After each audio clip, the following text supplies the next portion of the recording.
Olá! O vídeo de hoje é um pouco diferente. É uma leitura existencialista dos Irmãos Karamazov, do Dostoiévski.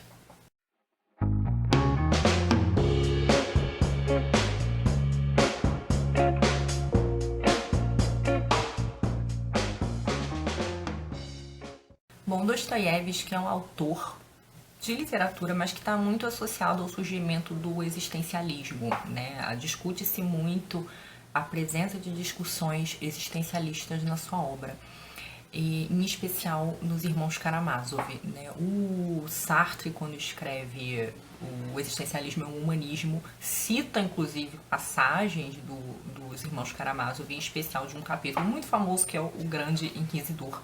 E é esse capítulo sobre o qual eu vou conversar com vocês hoje. Na verdade, eu vou conversar sobre dois capítulos. O anterior, que é o da Revolta, e o posterior, o mais famoso, que é o do Grande Inquisidor. Primeiro, eu preciso falar um pouquinho sobre os Irmãos Karamazov. Esse livro já está resenhado aqui no canal, então vou deixar o link aqui embaixo para quem quiser me ouvir falando muito, né? Um vídeo grande, de quase meia hora. Os Irmãos Karamazov é um romance de família, né? Ele conta a história da família Karamazov, que além de 4 irmãos, tem um pai. E acontece um crime, né, nesse romance envolvendo essa família. E fica ali, ele tem um quê de romance policial, fica assim uma investigação sobre quem matou fulano de tal. Mas é um romance que tem muitos questionamentos. O Dostoiévski, ele tinha como característica própria botar discursos muito específicos na boca dos seus personagens, e ele vai fazer isso. O Dostoiévski tinha suas ideias próprias, mas ele não diluía as suas ideias no romance. Ou ele diluía de um modo muito particular. A questão é que há muitos personagens nas obras do Dostoiévski que não dizem o que o Dostoiévski pensa, né? E que muitas vezes pensam inclusive o contrário, enfim. Então tem grandes monólogos, né? A obra do Dostoiévski é famosa por ter personagens que fazem grandes monólogos sobre coisas muito profundas, e nesse sentido muito aparentadas com a discussão de tipo existencialista. O existencialismo acredita-se, né, disse que ele surge com Kierkegaard, e ele está muito voltado para as questões do sujeito. Enquanto a filosofia tradicional e clássica, ela tenta pensar nas coisas que se aplicam a todo mundo, né, no que é universal, grandes questões, o existencialismo se volta para as questões subjetivas e para a existência do sujeito, por isso esse nome. Então há uma série de filósofos que vão pensar nessas questões existenciais, questões fundamentais para a existência humana, como vida, morte, escolha, liberdade, Deus. E tem alguns representantes famosos, né, como o Sartre, que é talvez o que mais popularizou, porque o Sartre virou uma espécie de filósofo pop, né? Mas antes do Sartre tem o Nietzsche, tem o Heidegger, que é considerado um existencialista, mas que tentou negar isso a vida inteira. E tem a Simone de Beauvoir junto com o Sartre. E tem alguns escritores que são considerados também, como o Dostoiévski, o Kafka, o Camus, que é um filósofo que também fazia romances e peças, o Sartre também. Isso está muito... esses existencialistas do final, eles trabalhavam muito com literatura, mas alguns autores que só fizeram literatura são muitas vezes considerados, né, parte do pensamento existencialista também, como o Dostoiévski e o Kafka. O existencialismo também tem vertentes diferentes, ele tem vertentes ateias e vertentes cristãs. O Dostoiévski estaria associado à vertente cristã, assim como Kierkegaard e Gabriel Marcel, enquanto que o Sartre e o Camus estão do lado ateu. Bom, então esses capítulos aqui de que eu falei, de que tratam, né? Esse vídeo é um vídeo que vai fazer mais sentido para quem lê os Irmãos Karamazov, né? Mas se você não liga para spoiler, tudo bem, pode ser um incentivo para você ler. Bom, os 4 irmãos Karamazov, eles estão na seguinte ordem, então vou falar do mais velho pro mais novo. O Dmitri é o mais velho, ele é um militar, é um fanfarrão, acho que é o grande representante do dilema humano, porque é um cara que tem ideais muito altos e que não consegue dar conta desses ideais, é uma pessoa muito cheia de fraquezas, é um fanfarrão, é uma pessoa cheia de vícios, bebe muito, come muito, sai com um monte de mulher, né? Fica muito refém dessas necessidades, mas tem sempre um plano de que o momento ele vai se emendar porque ele é uma pessoa superior, enfim, uma pessoa bastante contraditória.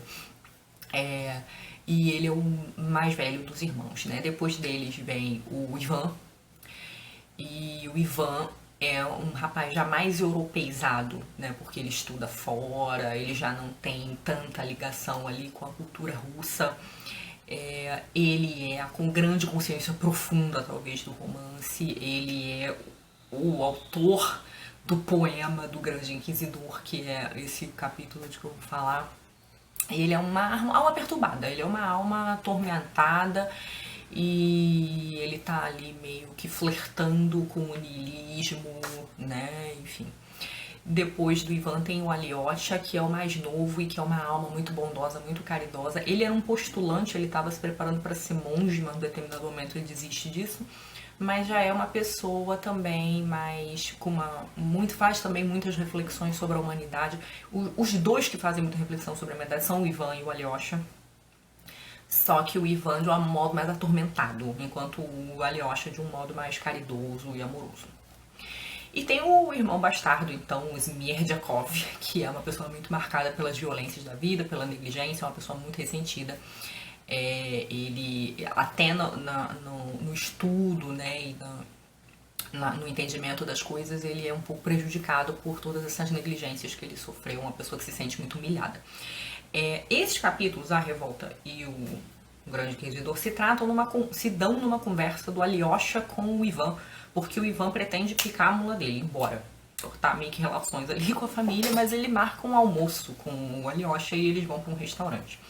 E quando eles estão lá conversando, eles estão tentando se conhecer, né? Os irmãos não convivem porque o pai deles, o Fyodor, era uma pessoa louca, um desvairado, que não ligava para eles, só ligava para dinheiro, era um corrupto. Então os meninos são criados por parentes e eles acabam se afastando.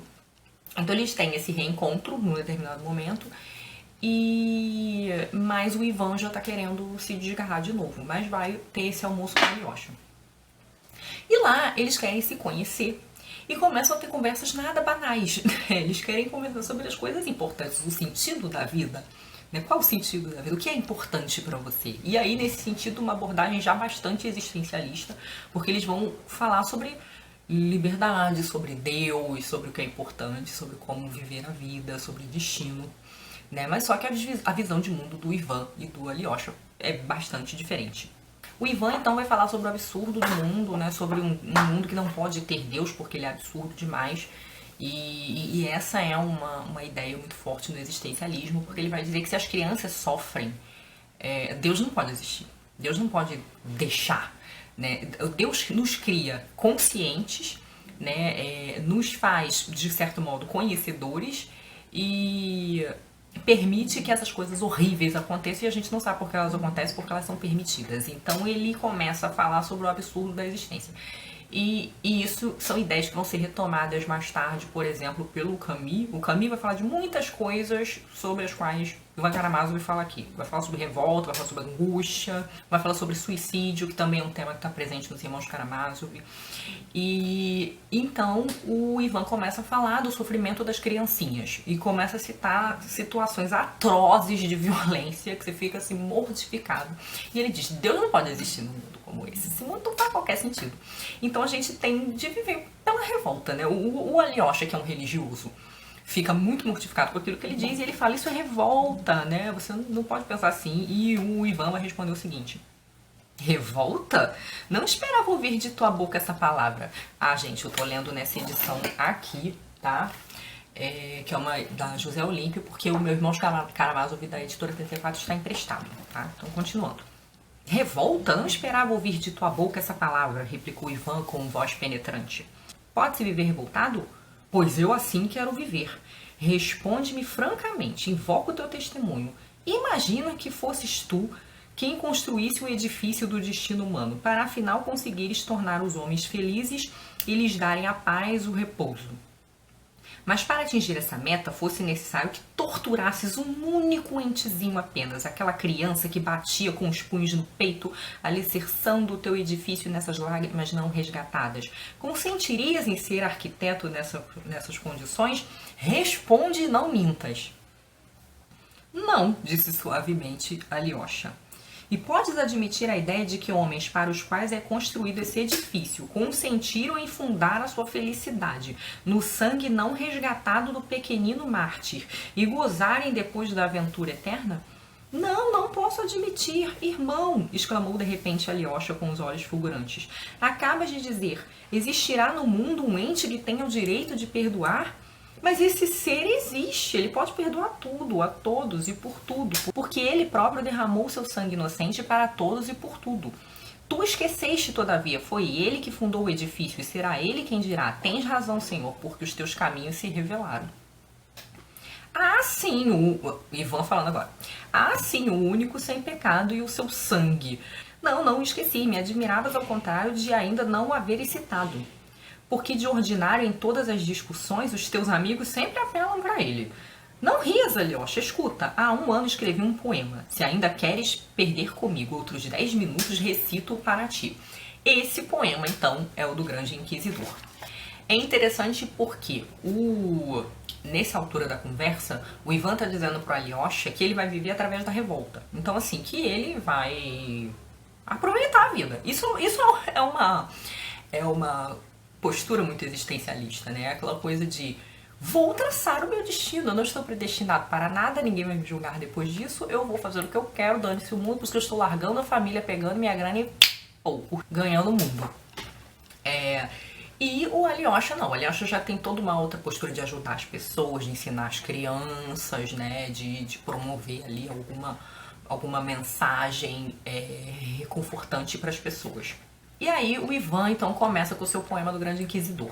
É uma história que teria acontecido durante a Inquisição Espanhola, que foi o pior momento da Inquisição, que já acontece na Idade Moderna, né? A passagem acontece em Sevilha, e ela vai falar da vinda de Jesus. Então Jesus vai voltar para a Terra, vai se misturar no meio dos pobres, dos sofridos, vai operar alguns milagres, até que o Grande Inquisidor, que é essa pessoa idosa e essa autoridade da igreja, manda capturar Jesus, que tá lá andando entre os povos, operando milagres, ressuscitando os mortos, curando os enfermos, enfim. E aí vai haver uma longa conversa desse inquisidor com Jesus, que não abre a boca, Jesus não fala nada, fica calado. E aí a gente se pergunta por que o Ivan escreveu um poema, né, e não um texto. Ele não escreveu esse poema, ele idealizou, o poema ficou na cabeça dele, e então ele conta a história pro Alyosha. Porque o poema tem um impacto, né? O poema é como a música, né? Ele pode ficar marcado, ele tem a força da tradição oral, é algo que te marca, é algo em que algumas passagens você memoriza, né? Então ele vai contar essa história muito forte sobre esse inquisidor. O que acontece? Esse inquisidor manda prender Jesus, e quando Jesus está preso, ele vai dar um esporro em Jesus, porque ele vai dizer, o que você está fazendo aqui de volta? Você fez aquela lambança com a sua vida, estragou pra gente aqui com esse papo de livre-arbítrio, a gente já tá aqui contendo tensões das pessoas, e você me reaparece, você tá doido, né? Porque o Grande Inquisidor vai dizer pra Jesus que essa ideia de livre-arbítrio foi a maior furada, porque as pessoas não querem o livre-arbítrio, as pessoas querem ser comandadas. As pessoas querem ser controladas, elas querem receber ordens de como viver. A liberdade existencial é um peso. E esse é um grande conceito no existencialismo. E ele vai dizer, então, que a igreja leva as pessoas na rédea curta, diz para elas o que elas têm que fazer, promovem ali algumas caridades dentre os pobres, dão pão, dão perdão, mas que as pessoas sabem quem é a autoridade, elas são levadas ali na rédea curta porque as pessoas querem esse comando, elas querem ser controladas, e que com Jesus retornando, ele vai desestabilizar esse equilíbrio, né, ali que foi conquistado a duras penas pela Igreja Católica. O Dostoiévski, então, aqui tá falando pra gente dessa nossa liberdade que a gente não entende.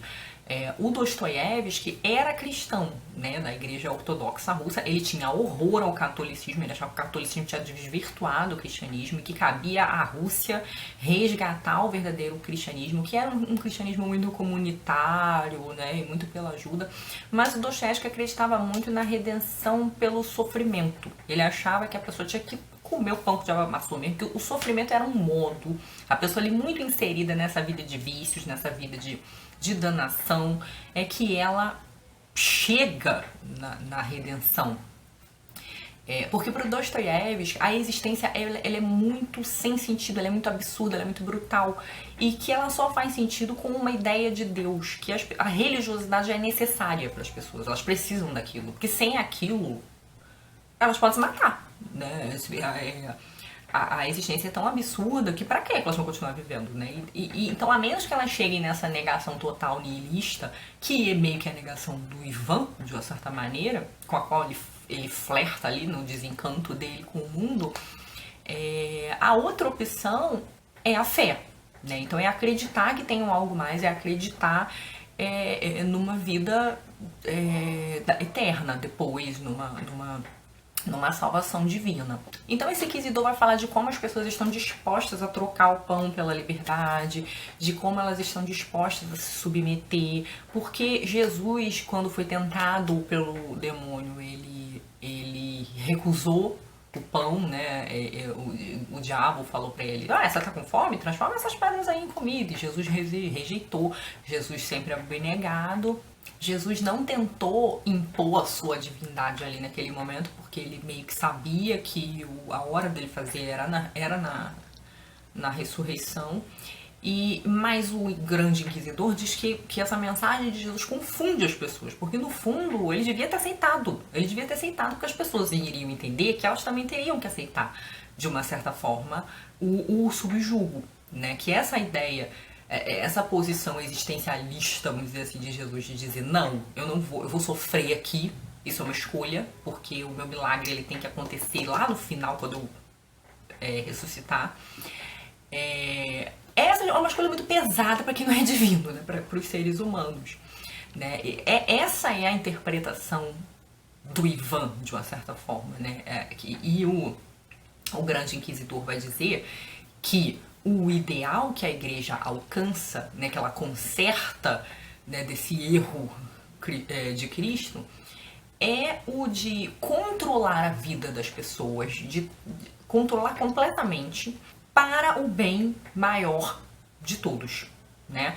E existe uma crítica muito aí subjacente nesse discurso, porque o Dostoiévski estavam começando a surgir muito nessa época as teorias socialistas, e o Dostoiévski tinha horror a isso, né? Ele até põe um outro personagem aqui no livro, que é um rapazinho, assim, um menino muito novinho, e ele tem ideias socialistas, e esse menino faz monólogos longuíssimos.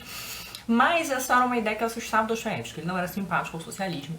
E ele, de uma certa forma, coloca na boca do grande inquisidor aquilo que ele acha que é o perigo de sistemas que supostamente controlariam a vida de todo mundo, né? Então ele cria esse paralelo subentendido do grande inquisidor dessa igreja que controla todo mundo pelo bem comum, de um sistema que também está disposto a fazer isso, de uma certa forma, né? De controlar a vida de todo mundo por um bem comum. Esse capítulo, ele me lembra também bastante.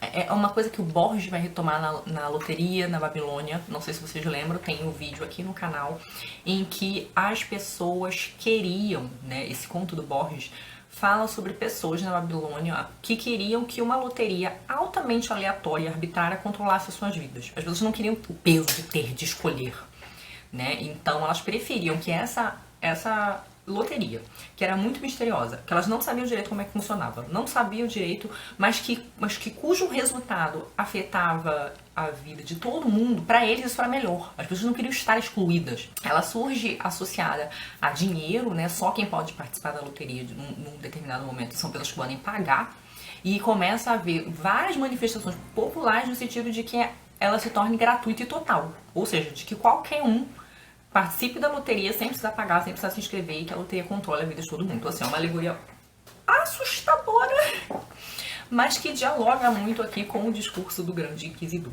Então, o que teria de mais fortemente existencialista nesses capítulos, né, da revolta e do grande inquisidor?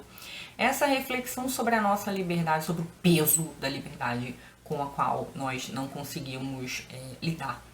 Né, que por muitas vezes é terrível, que é a ideia de que um Deus não existe, e que inclusive é o fragmento que o Sartre usa para falar do existencialismo e humanismo, que é eu não vou achar ele aqui agora, que é o de que se Deus não existe, tudo é possível. Né? Então você precisa ser bom, você precisa ser justo, né? Não existe um princípio geral, né? Você pode fazer o que você quiser.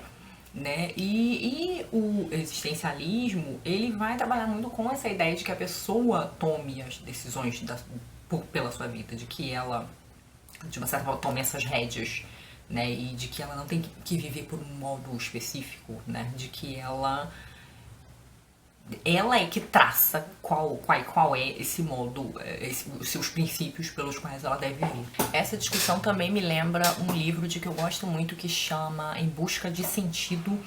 Eu já falei desse livro aqui algumas vezes no canal, numa tag, alguma coisa assim. Ele é escrito por um psicólogo chamado Viktor Frankl, que ele fundou um modo de terapia que chama logoterapia, que é uma terapia pela busca de sentido. O Frankl está mais associado a uma ideia de existencialismo religioso, e tem uma série, né, dos existencialistas não ateus, tem os judeus também, não só os cristãos. E o Frankl foi preso na Segunda Guerra, ele ficou no campo de concentração, e ele teve uma série de experiências que foram fundamentais para ele aprimorar esse seu sistema logoterápico. Porque o Frankl começou a observar o comportamento das pessoas, dos prisioneiros, né?